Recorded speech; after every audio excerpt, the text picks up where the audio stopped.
Meus irmãos, no Antigo Testamento, especialmente em 1 Samuel capítulo 16 e 17, há o relato do início da jornada de Davi até o trono. Ele é ungido pelo profeta Samuel como rei de Israel. No entanto, não é de imediato que ele assume o seu trono. Na verdade, aquele evento foi apenas o início. A partir dali, ele deveria trilhar um longo e duro caminho até a sua entronização. E, logo após o capítulo 16, que é quando ele é ungido por Samuel, o que vem depois? O confronto de Davi com o gigante Golias no capítulo 17. Davi é ungido pelo profeta, o Espírito Santo vem sobre ele e qual o resultado? Davi é chamado à guerra. Ele é enviado ao combate com Golias, que há 40 dias estava afrontando o povo de Deus. Portanto, o início da jornada de Davi até o trono começa com um grande confronto, com batalha. E o que dizer do novo e maior Davi, o rei Jesus, que de acordo com aquilo que vimos na semana passada, é o rei servo. E ele, como começa sua jornada ao trono? Vimos que ele foi ungido rei por ocasião do seu batismo. Vimos que naquele momento o Espírito Santo veio sobre ele. E então, o que acontece depois disso? Como o rei servo inicia a sua jornada ao trono? É o que veremos hoje, em Marcos capítulo 1, versos 12 e 13. Peço que abram suas Bíblias junto comigo nesse texto. Marcos 1, verso 12 e 13. Diz assim, ó. E logo o Espírito conduziu Jesus ao deserto, onde ficou durante 40 dias, sendo tentado por Satanás. Estava com as feras, e os anjos o serviam. Amém. Primeiro, podemos dizer que o rei servo inicia sua jornada ao trono indo a um lugar hostil.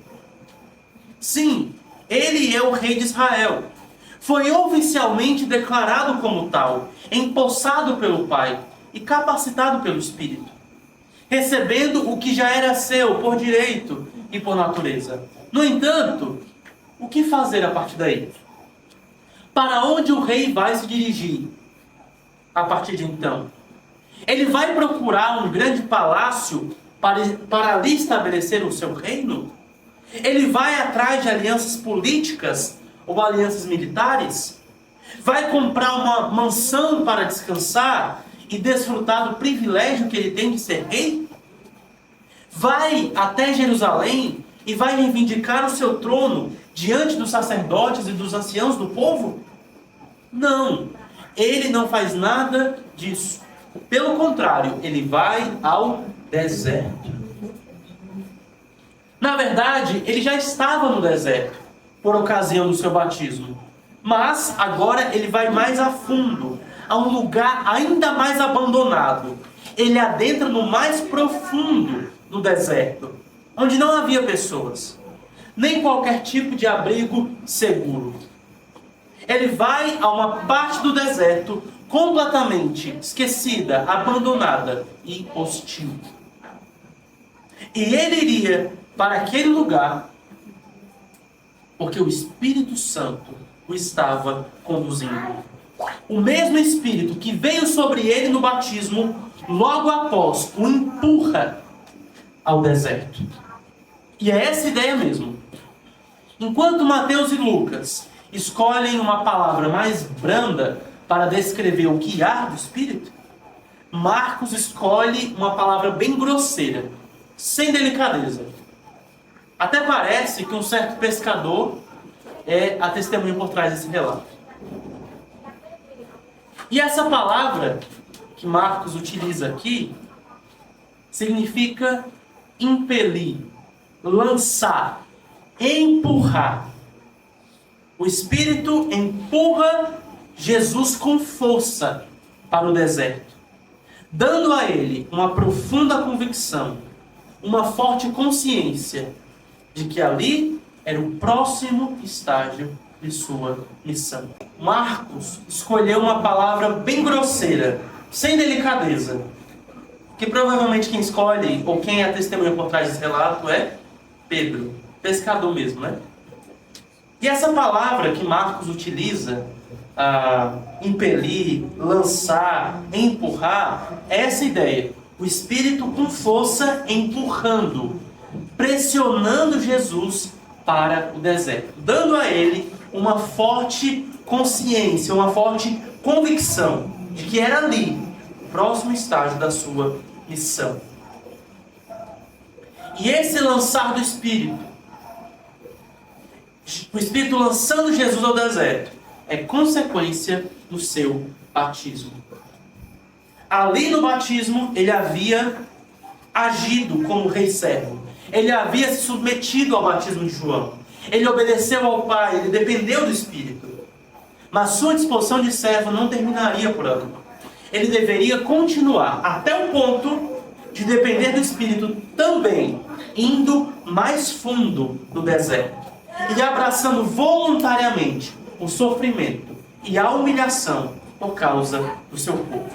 Ele havia se identificado com o seu povo no batismo. E agora, ele também se identifica com o seu povo no sofrimento e na tentação do deserto. Afinal, ele é o rei, mas é o rei servo. Sua jornada até o trono o leva primeiro a um lugar hostil, solitário, abandonado, estranho, caótico e difícil. Esse é o deserto. Ele é o rei que vai ao deserto por causa do seu povo. E ali ele fica 40 dias. A referência aos 40 dias nos lembra de muitos exemplos ou de muitos eventos do Antigo Testamento. Por exemplo, o tempo que choveu durante o dilúvio, 40 dias e 40 noites. Os 40 anos que Israel passou no deserto. Os 40 dias que Moisés ficou no Monte Sinai para receber as tábuas da lei. Os 40 dias que Elias peregrinou ao mesmo monte que Moisés estava, ou que Moisés esteve. Em todos esses exemplos, o período de 40, seja dias ou anos, está relacionado ao relacionamento de Deus com o seu povo. Seja de provação, seja de sustento, seja de comunhão, seja de proteção. Enfim, é um período especial em que alguém se consagra a Deus para uma tarefa específica, como um sinal de algo que Deus está fazendo ou vai fazer. Essa é a ideia de 40, seja 40 dias ou 40 anos. Então, quando Jesus vai ao deserto e passa ali 40 dias, é um ato de consagração. Uma expressão de amor ao Pai, uma expressão de dependência do Espírito, uma preparação para o seu ministério e também uma declaração de guerra. Sim, uma declaração de guerra. Basicamente, Jesus foi ao território inimigo e entrou pela frente. Bateu no portão e entrou. Como assim? Naquela cultura, havia uma crença de que o deserto era um lugar mais propício para a atividade maligna. Afinal, era um lugar caótico. Não havia vida. Pessoas não andavam por ali. E aquele caos, aquela aridez, a fome, a morte que havia, a dificuldade para a sobrevivência, era algo que, segundo as pessoas daquela cultura, atraía os poderes das trevas. Havia essa crença muito forte naquele povo. E até onde isso vai, eu não sei dizer, não posso dizer. Mas há um trecho do Evangelho de Mateus em que Jesus diz que o espírito imundo, quando sai de alguém, caminha por lugares áridos. Ou seja, caminha por desertos. Então, parece que de fato a Escritura parece fazer alguma relação entre deserto, lugares abandonados e uma certa operação demoníaca. Mas a Escritura não dá muitos detalhes. Então, não podemos dar asas à imaginação. Não podemos ter qualquer tipo de dispersão. nem esticar a baladeira acerca desse assunto. No entanto, podemos dizer sim, a ida de Jesus ao deserto teve um significado simbólico, pois foi num deserto onde o povo de Israel foi tentado, onde o povo de Israel enfrentou inimigos e se deparou com ataques do inimigo espiritual por trás dos inimigos físicos. Então, o ato de Jesus de ir ao deserto foi sim uma declaração de guerra. Foi ir ao campo de batalha, foi se colocar no território do inimigo, mesmo que de maneira simbólica. Foi um desafio público aos poderes das trevas que oprimiam o povo de Israel. E isso não ficou sem resposta. Se Jesus foi ao deserto, se Jesus fez uma declaração de guerra, o inimigo iria responder. Como de fato aconteceu. O inimigo reagiu através da tentação. Durante 40 dias, Jesus esteve sendo tentado por Satanás. Esse era o ataque do inimigo, a tentação. E isso nos leva novamente à questão: como o rei servo inicia sua jornada ao trono? Primeiro, indo a um lugar hostil. E segundo, enfrentando um inimigo ardiloso. O que se segue após o batismo é um confronto com os poderes das trevas. Perceba a mudança de cena. Há 2 versículos atrás, Jesus está vendo o céu se rasgando diante dele. E o Pai falando com ele: Tu és o meu filho amado.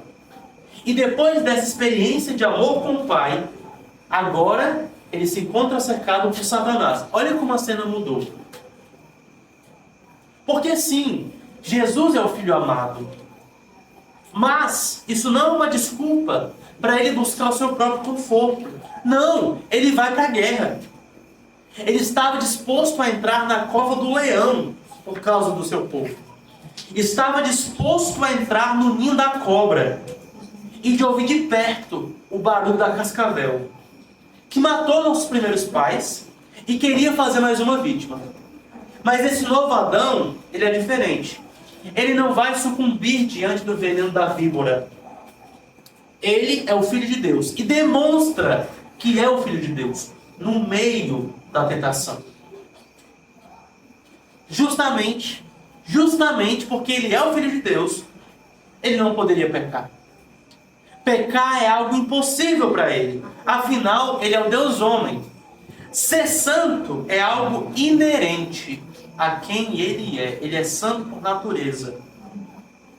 No entanto, isso não quer dizer que a tentação não foi real. Ou que não foi algo que o afligiu. Na verdade, eu quero que você imagine o seguinte: que Jesus sofreu muito mais ao rejeitar as tentações do diabo do que nós sofremos quando passamos pelas mesmas coisas. Talvez você se pergunte: como? Como que ele sofreu mais do que eu ao enfrentar essa tentação? Se ele não poderia pecar?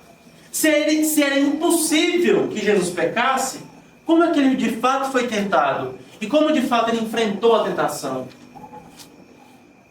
E eu lhe respondo: justamente porque ele não poderia pecar, é que ele sofreu mais do que todos nós.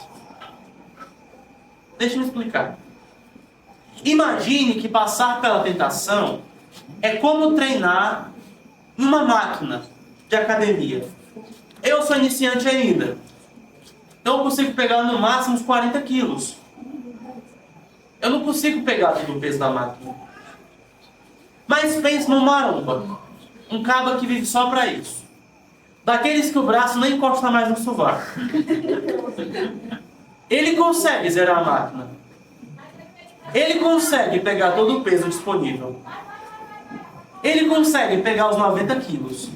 Ele conhece todo o peso da máquina. Eu não. Porque eu só consigo chegar até os 40. Como ele chega até os 90, ele conhece todo o peso da máquina, não eu.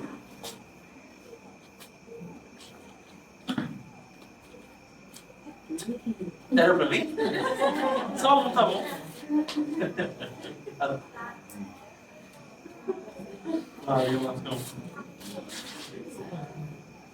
Voltando para a tentação. A nossa resistência é muito pequena. Ou nós cedemos logo, ou desfrutamos do escape que Deus dá e saímos daquela situação em algum momento. Mas nenhum de nós é capaz de suportar a tentação no seu nível máximo. Na tentação, no máximo, Deus nos deixa pegar até os 40. Ninguém pega os 90 quilos. Pois nenhum de nós é tentado além de suas forças. E como as nossas forças são pequenas, as nossas tentações são fichinhas, comparadas a que Jesus enfrentou. E por isso eu digo que nenhum de nós conhece toda a força da tentação. Só Jesus conhece. Jesus, sim, conheceu toda a pressão. Ele suportou todo o peso da tentação. Ele foi tentado no seu nível, aliás, no nível máximo. E como ele não poderia pecar, esse nível foi altíssimo. E ele esgotou tudo. Ele suportou tudo. Ele conheceu todo o peso da tentação. Ele pegou os 90 quilos. Ele encarou a tentação no seu nível máximo. Imagine uma corda sendo esticada, sendo que essa corda não se rompe. Ela não se arrebenta. Então há de esticar. Foi mais ou menos assim. Como Jesus não se rompe, ele teve que ser esticado ao máximo. Teve que suportar a pressão ao máximo. Foi algo doloroso. Foi real. Foi sofrido. E ele venceu por nossa causa. A tentação de Jesus é um mistério. Mas foi real. Foi dolorosa. Por mim e por você. É difícil entender como que o Deus homem foi tentado. Mas ele foi. E no nível que eu e você, nós nunca imaginaríamos nem conhecer. Nem chegar perto.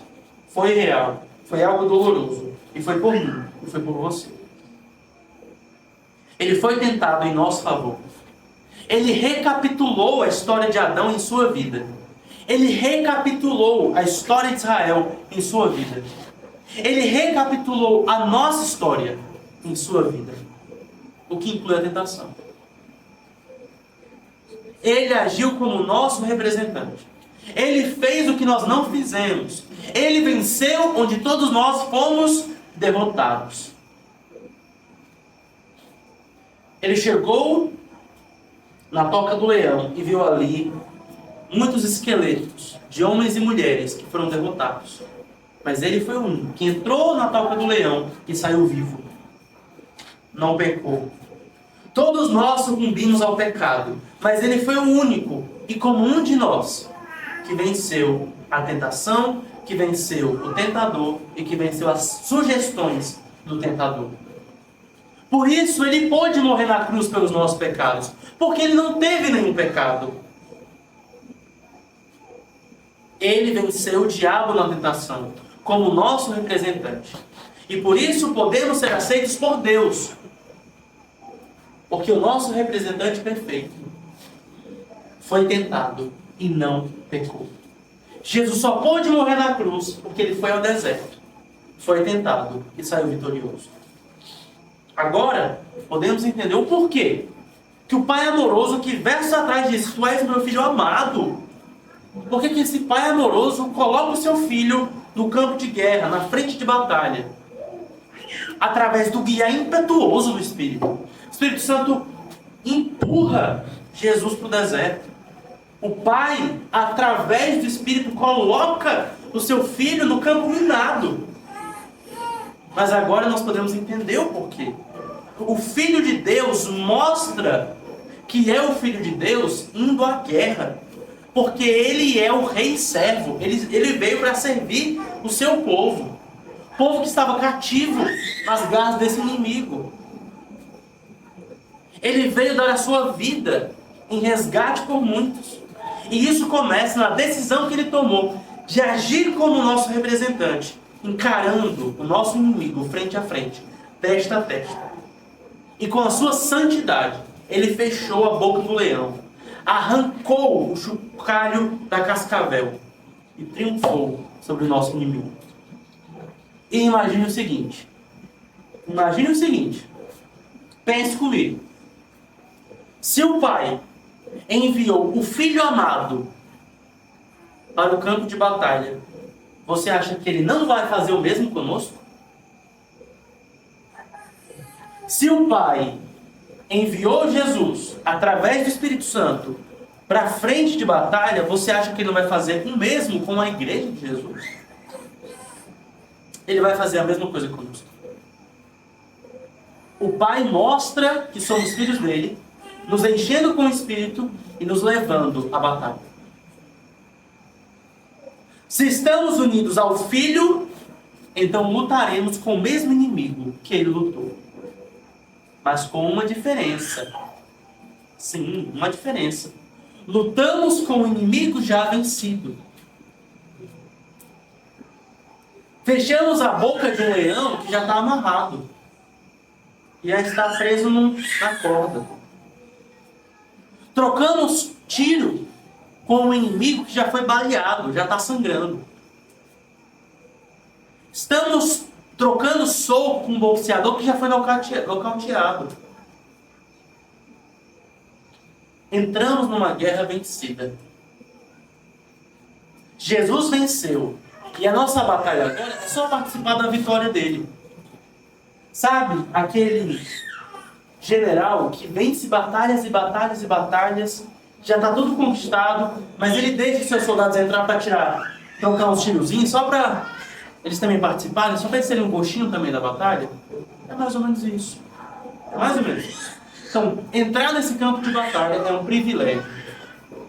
Isso nos mostra que estamos unidos ao Filho, que por meio do Filho também somos filhos de Deus. Porque Deus é um Pai que manda os seus filhos à guerra. Se você não está nessa guerra, você não é filho de Deus. Porque os filhos de Deus vão para a guerra, vão para o deserto, vão para a frente de batalha. É assim como Deus, o Pai, cuida dos seus filhos e trata com os seus filhos. Ele não é um pai que mima os seus filhos e tira os seus filhos dos perigos. Não. Ele é o pai que coloca os filhos no olho do furacão. Mas que lá está com eles. E é o que importa. E assim como Jesus provou ser o Filho de Deus no meio daquela situação caótica no deserto e no meio do seu conflito com o diabo, assim também nós, por meio de Jesus, demonstramos ser filhos de Deus no meio do caos à nossa volta. No meio e debaixo de fogo inimigo. Pois o povo de Jesus é o povo do deserto. É o povo que é atacado pelo diabo. Mas é o povo que não foge. É o povo que mantém posição por causa do Rei vitorioso.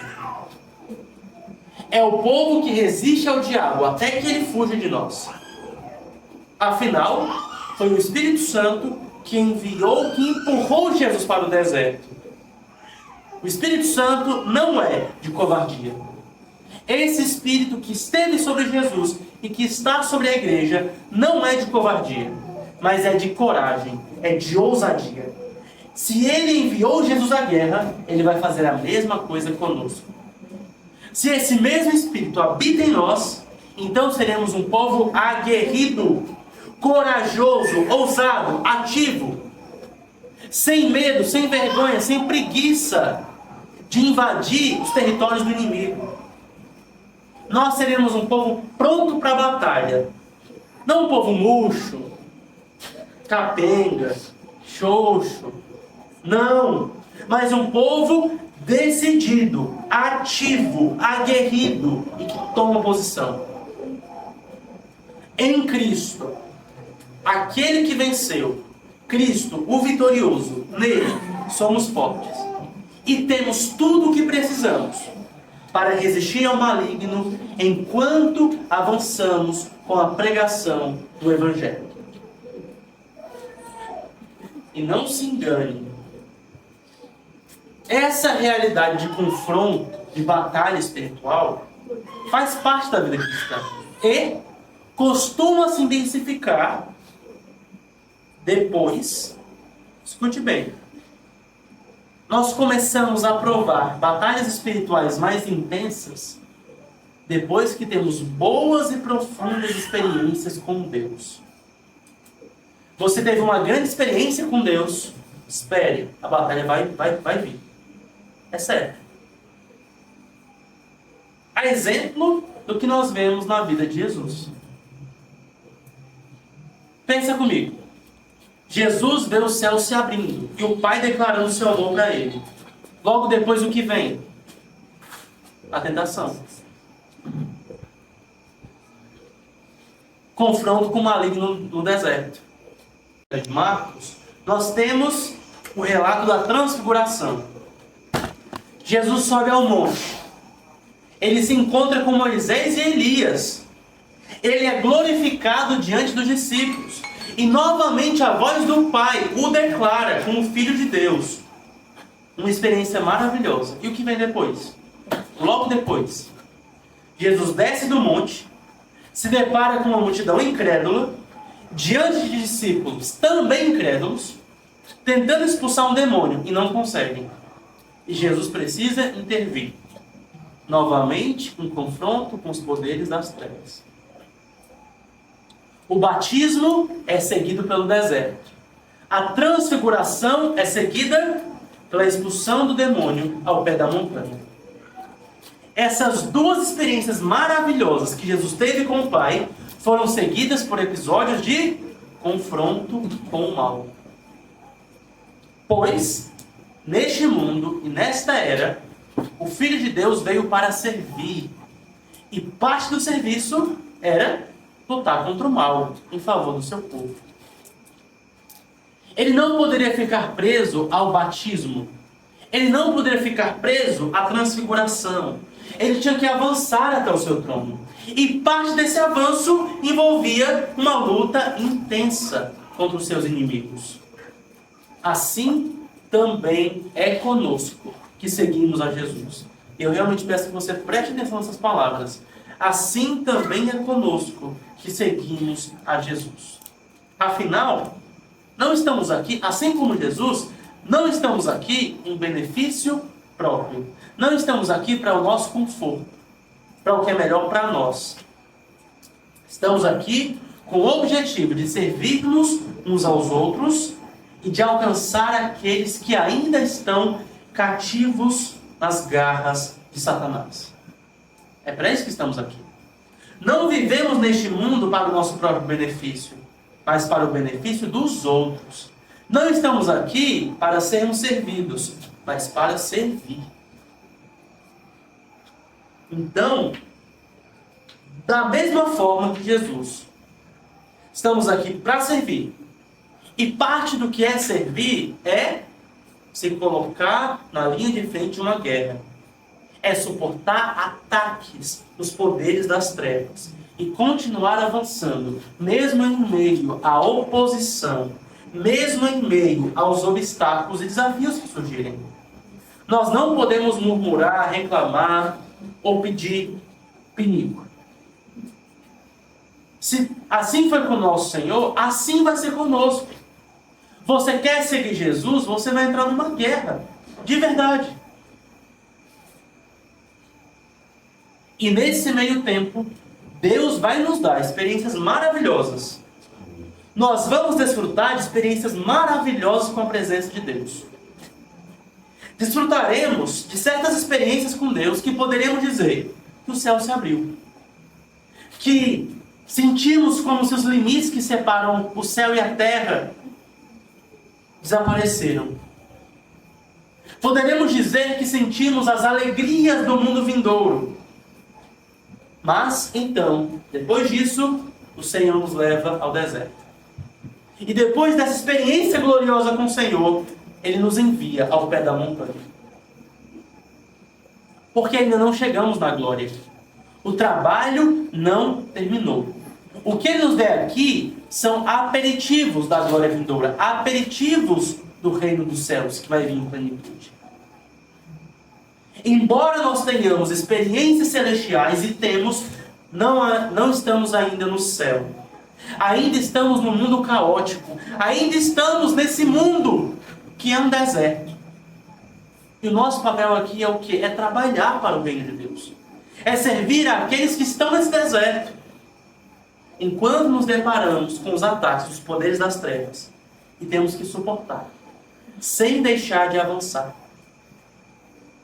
Assim como o Rei Jesus não ficou preso ao momento do seu batismo, e nem ficou preso ao momento da transfiguração, mas rumou para o deserto e desceu ao pé da montanha, assim também nós vamos valorizar os momentos preciosos que Deus nos concede. Momentos de experiência coletiva com a sua presença manifesta. Momentos que antecipam as glórias do mundo vindouro. Vamos valorizar esses momentos, mas não iremos tentar congelá-los e impedir que eles terminem e ficar preso a esses momentos. Não faremos isso. Porque a vida cristã não se resume a um avivamento. A vida cristã não se resume ao culto de domingo. A vida cristã não se resume a uma boa vigília. O culto de domingo termina. O culto de quarta-feira encerra. A vigília chega a um fim. Então, temos que voltar para a escola. Temos que voltar para a faculdade. Temos que voltar para o nosso emprego. Temos que voltar para o dia a dia. Para a rotina cansativa. E lá, vamos nos deparar, vez após vez, com o nosso inimigo. Ele vai nos tentar, nos afrontar, nos confundir, nos desanimar. E no meio de tudo isso, o que faremos? O que faremos? Vamos olhar para o nosso Rei.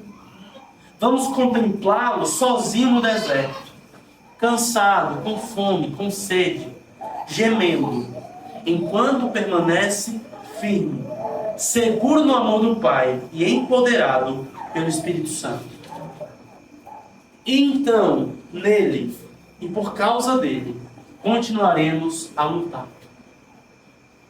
Sem desistir, sem jogar a toalha, porque estamos aqui unicamente para servir, para trabalhar para Jesus. É por isso que você está aqui. Para trabalhar por Jesus incansavelmente, sem murmurar, sem reclamar, sem desistir. Pois afinal, nós somos servos de quem? Do Rei Servo. Servir faz parte de quem nós somos. Quando você desiste de servir e de trabalhar pesado para Jesus, você está desistindo de sua identidade. Porque você é um seguidor do servo. Como alguém que segue o servo por excelência, não serve. Faz sentido? Não faz. Porque servir, mesmo debaixo do fogo inimigo, é quem nós somos. Não é o que fazemos, é quem nós somos. E continuaremos a servir. Até que chegue aquele dia em que a experiência que estamos desfrutando aqui e agora não mais terá fim. Aí então não haverá mais deserto para irmos. Não haverá mais montanha para descermos. Estaremos unidos e viveremos para sempre na glória do Rei Jesus. Maraná. Mas, até que esse dia chegue, ainda há um deserto para nós. Ainda há uma montanha a ser descida. Ainda escutaremos o rugido do leão perto de nós. Ainda escutaremos ao nosso derredor o chocalho da cascavel. E o que faremos? Unidos a Cristo, venceremos como Ele venceu. E avançaremos com seu Evangelho, anunciando sua vitória, começando no Siqueira e indo a todos os lugares, mesmo aos piores desertos deste mundo.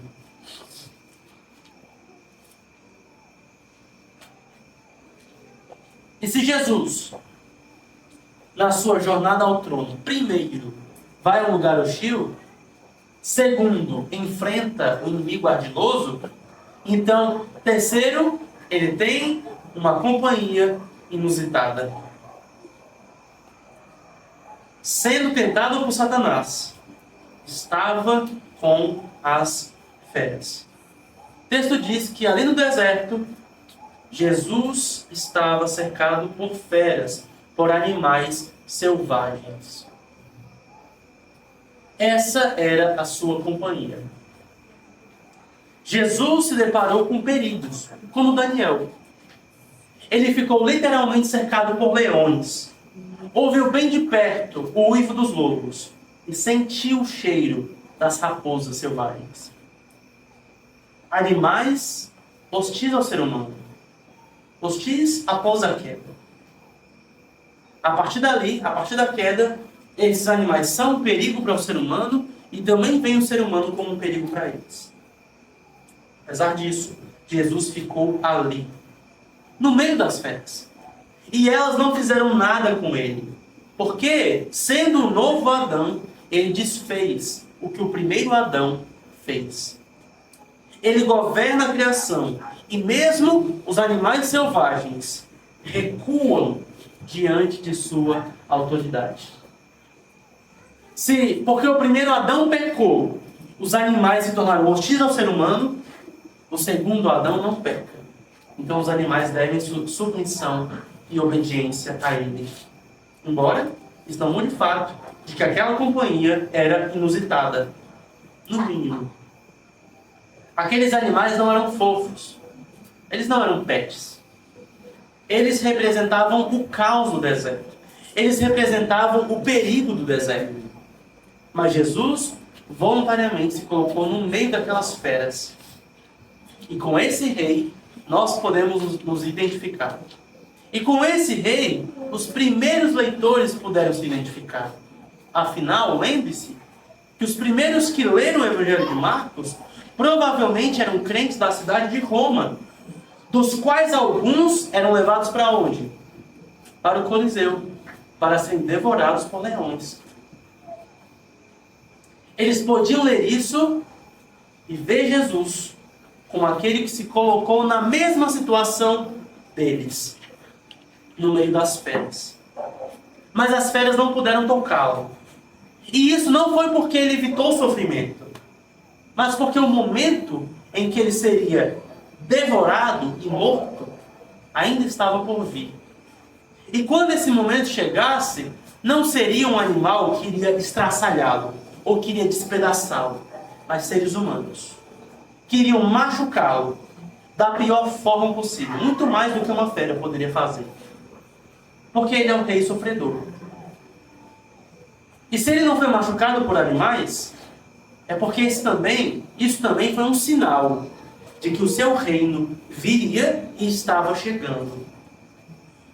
O profeta Isaías profetizou, capítulo 11, em outros textos, que quando o reino chegasse, os animais não mais atacariam o ser humano. E quando nós lemos esse texto, nós vimos que isso se cumpriu em Jesus. E se cumprirá conosco quando Jesus voltar, retornar, para implementar o seu reino de forma consumada, em glória e em poder. Nesse texto, porém, podemos já ver Jesus como o domador de feras.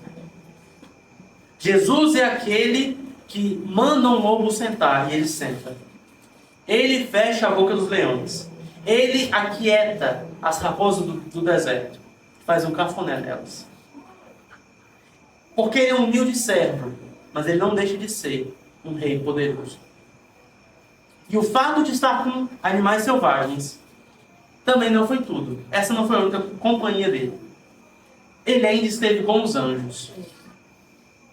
Na sua jornada ao trono, o rei também recebeu auxílio do alto.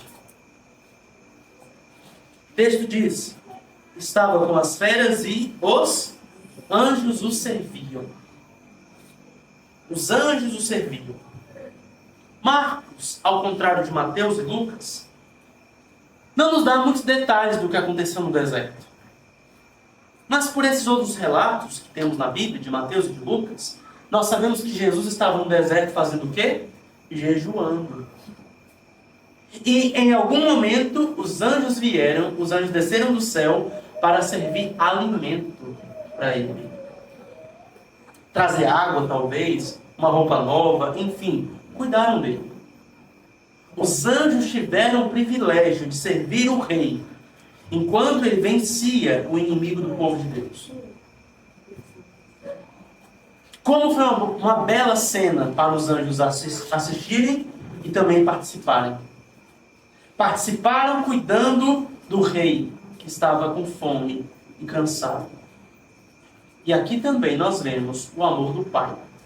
Afinal, quem é que enviou esses anjos para cuidar de Jesus? O Pai. Ele havia colocado o filho naquele lugar caótico, cercado de bicho, de feras. Mas isso não diminui o amor que ele tem pelo filho. E a prova do seu amor é que mesmo em meio ao sofrimento, mesmo em meio às dificuldades, o Pai cuida do filho, enviando anjos para suprir as suas necessidades. Porque o Filho de Deus se fez um de nós. Ele precisava comer, ele precisava beber água e precisava descansar. E recebeu tudo isso através da provisão de Deus, assim como também nós recebemos. No entanto, no caso de Jesus, ele recebeu o que é seu por direito. Por direito. Porque o serviço dos anjos a ele também é um ato de adoração. Os anjos pertencem a Jesus e o adoram da mesma forma como adoram o Pai. Não é surpresa, então, que os anjos tenham descido do céu para serem garçons para Jesus no deserto, para levarem comida para ele. Os anjos pertencem a ele, servem a ele, são dele, foram criados por ele e existem para ele. Mas isso também é um benefício para nós. Ver os anjos cuidando de Jesus aqui no deserto também é um benefício para nós. Como assim? Lembre-se que Jesus age como nosso representante. E o que ele recebe do Pai, ele também compartilha conosco. A provisão e o cuidado que ele recebeu no deserto também são nossos, pela fé nele. A vida cristã é uma vida no deserto. É uma vida com sofrimentos, é uma vida com privações. É uma vida com muitas lutas. Mas no meio de tudo isso, por causa de Cristo, o cuidado de Deus para conosco nunca falta. Deus envia os seus anjos para nos auxiliar. Não vemos esses anjos, mas há anjos ao nosso redor. Há anjos aqui, que nos protegem e que cuidam de nós, mesmo sem vermos. E isso não porque merecemos, mas por causa de Jesus, o nosso Rei, que também é o Rei desses anjos. Esses anjos amam a Jesus. E por causa dele, estão aqui, estão ao nosso redor, e nos auxiliam, e nos ajudam, à medida que cumprimos a missão que Jesus nos deixou de anunciar o seu Evangelho. Anjos cooperam conosco. Anjos nos protegem, cuidam de nós, mesmo sem a gente ver. E então, perto da nossa conclusão, vimos como começou a jornada do rei até o seu trono. Primeiro, indo a um lugar hostil. Segundo, enfrentando um inimigo ardiloso. Terceiro, tendo uma companhia inusitada. E então, quarto, recebendo auxílio do alto. Essa cena deve nos fazer olhar para Jesus e perceber o quanto ele é diferente dos outros reis. Os outros reis buscam conforto. Os outros reis estão confinados em seus palácios. Estão sempre em grandes banquetes, segurando uma colchona de frango. Cheio de cena de filme. Mas assim são os outros reis. O nosso rei é aquele que passou fome. É aquele que não foi de imediato para um palácio, mas foi ao deserto. E ali no deserto não tinha uma caminha boa para ele dormir. Ele teve que dormir no frio à noite do deserto, deitado na areia. E durante o dia teve que se proteger do sol. Ele deixou conforto para deitar ao lado de lobos e de leões. Ele deixou de comer, literalmente. Ele passou fome para fazer a vontade do Pai e para servir ao seu povo, para cuidar de nós. E ali, ele acertou onde falhamos. Ele foi tentado sem pecar. E nem chegou perto de pecar. Embora tenha suportado toda a força da tentação. Sim, ele venceu. A boa notícia do Evangelho é que somos aceitos por Deus, não com base no nosso sucesso, mas no sucesso de Jesus. Não é sobre a minha performance diante de Deus. É sobre o que Jesus fez. E essa vitória de Jesus no deserto foi só o começo. E foi algo que o conduziu a um sofrimento ainda maior. Lembre-se que o rei aqui está numa jornada até o seu trono. Mas lembre-se também que no Evangelho de Marcos, o trono dele é a cruz. É ali na cruz onde ele vence os seus inimigos de maneira definitiva. A vitória que começa no deserto se consuma na cruz. É dali onde ele salva o seu povo. É na cruz que ele garante a entrada do seu povo no reino, tanto no presente quanto no futuro. É ali onde a sua exaltação começa. É ali onde a sua coroação começa. É para lá que toda a história estava rumando, para a cruz. Desde esse momento no deserto. Essa vitória sobre Satanás no deserto foi apenas uma mola que o empurrou para ainda mais perto da cruz. Afinal, os poderes das trevas revidaram em resposta ao que Jesus fez no deserto. A vitória que Jesus teve no deserto não ficou sem resposta. Houve uma reação, houve um revide. E os poderes das trevas revidaram, influenciando os líderes políticos e os líderes religiosos de Israel, para que matassem Jesus. E obviamente, meus irmãos, prestem atenção aqui, certo? Tudo bem, normal uma criança fazer barulho, é normal, mas presta atenção aqui. E esses líderes de Israel, que mataram Jesus, ou que foram influenciados a matar e mataram Jesus, estavam levando ele a um sofrimento ainda mais doloroso do que foi no deserto. Foi a cruz do Calvário. Porque foi ali, e tinha que ser ali, o momento em que Jesus obteria a sua vitória final. Então perceba como as coisas estão relacionadas e conectadas. Jesus ele tem uma vitória no deserto, os poderes das trevas reagem através dos lacaios deles, que eram os políticos e os líderes religiosos de Israel. Isso leva Jesus a um deserto pior, que é a cruz.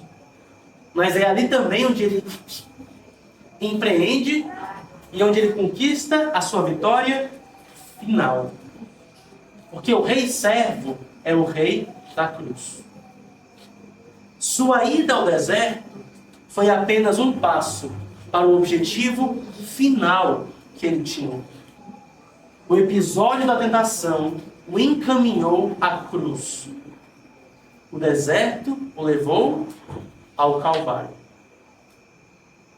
E assim, pensemos, como eu e você devemos responder a tudo o que nós ouvimos hoje? Seguindo a Jesus. Essa é a resposta. Mas seguindo ele até o deserto. Talvez você quer seguir ao Senhor até a glória vindoura. E você vai. Mas antes da glória vindoura, primeiro vem o quê? A cruz. Que é antecedida pelo deserto. A vida cristã é isso.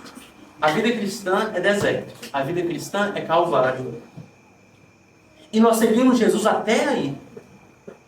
ficando firmes com Ele, mesmo no meio das renúncias, mesmo no meio das perdas, mesmo no meio do sofrimento, mesmo no meio da humilhação, sendo leais a Ele, sendo leais ao reino dEle, mesmo que nós sejamos cercados por várias tentações, mesmo quando somos atacados pelo inimigo, o seguidor de Jesus está disposto a passar por qualquer sofrimento e abrir mão de qualquer conforto pelo Rei que fez o mesmo por ele. Se você já é um seguidor de Jesus, se você já é e já o reconheceu como seu Senhor e Salvador, se já teve os seus pecados lavados pelo sangue que Ele derramou no Calvário, então abrace a renúncia como um estilo de vida. Renuncie o seu pecado. Renuncie os seus confortos para seguir a Jesus. Renuncie o tempo do domingo para estar no culto. Renuncie horas durante a semana para buscá-lo em oração. Renuncie o seu dinheiro para ofertar para missões. Renuncie a sua honra e esteja disposto a sofrer vergonha por causa de Cristo. E pregar o Evangelho mesmo que as pessoas zombem de você. Se você é um seguidor de Jesus, então abrace a renúncia como estilo de vida. Entenda que a vida cristã é a vida vivida no deserto.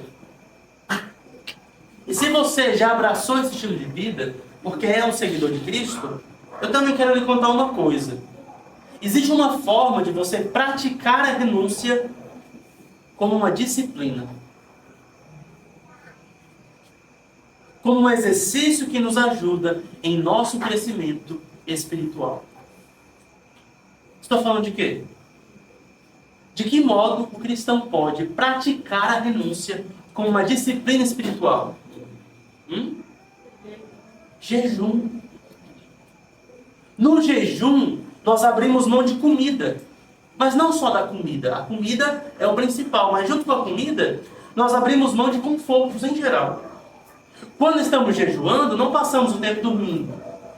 Não ficamos de bobeira no celular. Não ficamos vendo vídeo no YouTube. Não ficamos vendo fotos ou reels no Instagram. Abrimos mão de tudo isso quando jejuamos, para dedicar tempo à leitura da palavra e à oração.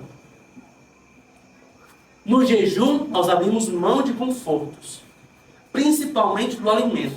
Para quê? Isso é um ato de renúncia voluntário. É uma forma de imitar o nosso Rei, de nos tornarmos mais parecidos com Ele e de aprofundarmos a nossa conversa com Ele. Então, se você já é um seguidor de Jesus, eu também lhe desafio a tomar uma decisão hoje de começar a separar momentos de jejum. Tire pelo menos um dia na semana para você jejuar. Se você não consegue jejuar o dia inteiro, jejue uma refeição. E tire esse tempo que você iria comer para orar. Faça isso. Faça isso como um ato voluntário de amor ao Rei Servo, ao Rei do Deserto. Que essa igreja, que a Igreja Bíblica Esperança, saiba o que é jejuar. Eu duvido muito que uma igreja amadureça, que uma igreja se torne efetiva no avanço do reino sem aprender a jejuar. É mesmo, é mesmo. Porque se você quer lutar, ou se você quer se defender pelo menos, do inimigo que Jesus enfrentou, ele enfrentou esse inimigo como? Jejuando. Você quer fazer a mesma coisa cedendo a gula, ou você quer fazer a mesma coisa comendo tranquilo, mas sem estar disposto a abrir mão disso em algum momento para orar? Você não vai conseguir. Seremos ineficazes sem jejum e sem oração. A vida no deserto é uma vida que precisa de jejum. Tire um dia na semana para jejuar. Amém? Amém? Que Deus abençoe. Vamos encerrar o nosso culto público agora. Mais alguns avisos. Próximo sábado teremos muitas coisas. Próximo sábado agora, teremos mocidade e teremos reunião de homens. Então pedi para o Cleilson já organizar com algum irmão onde vai ser a casa e tal, para a gente se reunir no sábado. Domingo, dia 23, nós teremos café da manhã dos homens, é uma programação que a gente decidiu ter, uma vez por mês. Café da manhã com os homens e mutirão. vai ser seguido. A gente vem aqui cedo, toma um café, e logo depois do café, os homens, mutirão, limpar os matos e também limpar aqui em cima. Tá muito sujo, certo? Cheio de manga podre e tal, a gente vai aproveitar e limpar tudo. Ok.